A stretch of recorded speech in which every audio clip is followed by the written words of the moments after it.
My name is Jim Sargent. I'm Director of Student Services for the Hall County School System, and I want to welcome you and thank you all for being here with us tonight in what I hope will be the first step in a process that's going to be meaningful, productive, and help us to acknowledge and intervene in the awful specter that is the changing face of drug abuse here in Hall County, affecting our kids in the county schools as well as in the city schools. Our two systems are linking arms in trying to face this challenge along with the Coalition of Hall County and many other organizations. And let me tell you that I would first say that the face of drug abuse in our community, if you want to see what it looks like, if you don't have a laptop or a computer at home, stop at the library and go onto Facebook and look at the bright and smiling faces of your athletes, of your daughter, of your daughter's best friend, of the honor students. I don't seem to be naive and think that my kids won't do it, my kids won't participate.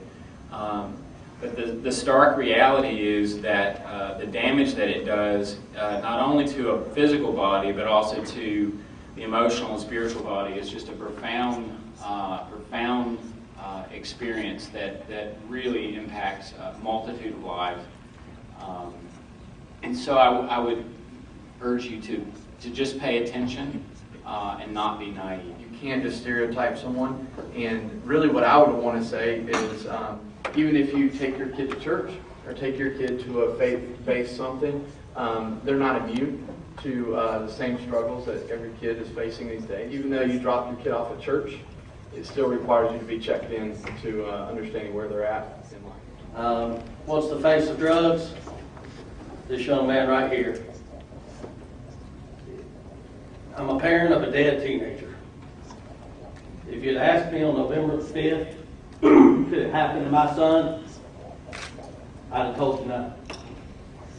It's just a phase he's going through. It's just something he's doing with his friends.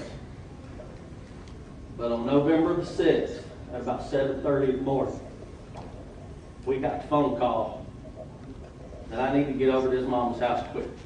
They don't just take 1 or 2 pills, guys. They eat these pills.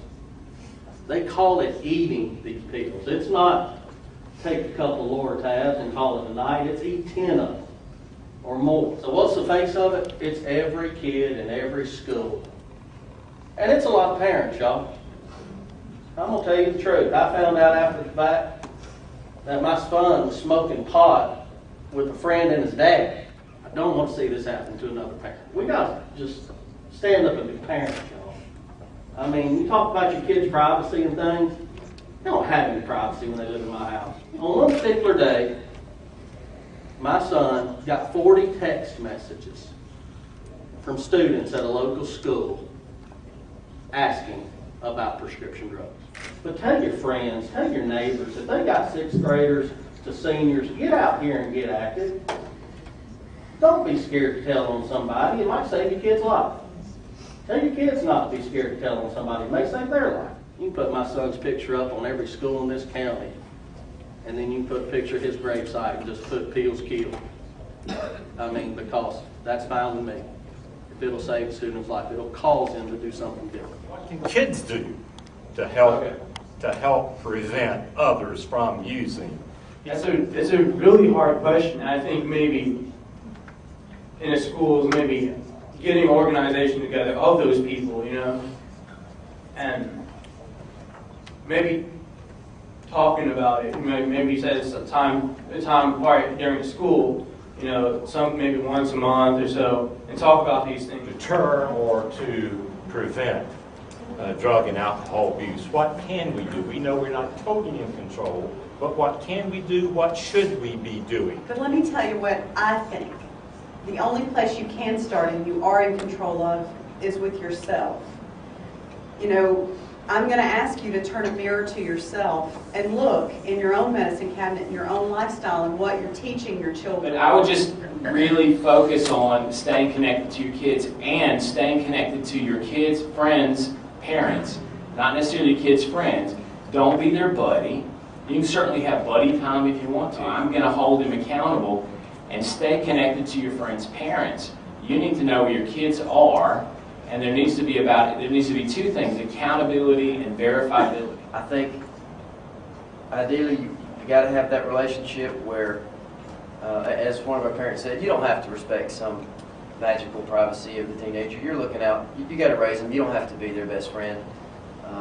But at the same time, you can't build that wall where they won't talk to you. So So I have a real simple saying: rules without a relationship equals rebellion. And I'll really just stay on that. Also add in, talk of the future. You know, what are your goals? What do you want to be? Where do you want to go? Where do you want to go to college? Because a lot of times they're going to make decisions that might impair their getting to that point. And then you have to know your kids. You have to know their patterns, what they do, the things, the people they hang out with.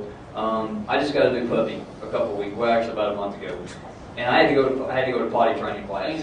My instructor gave me that I learned is I watched the habits of my puppy. So now I've been able, when I see him start to do certain things around the house, I know it's time. So we need to know the patterns and the things that our kids do. If you know these and something is abnormal, you as a parent will know this if you keep an eye on your kids. Take time off work, sit at dinner tables with them, have a chat with them, whatever. That doesn't help. They get bad into addiction.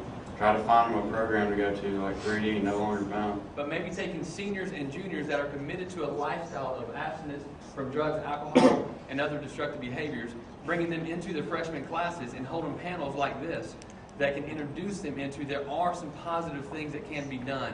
We have made a commitment that we're not doing drugs and alcohol, and you as a freshman can make that same commitment today.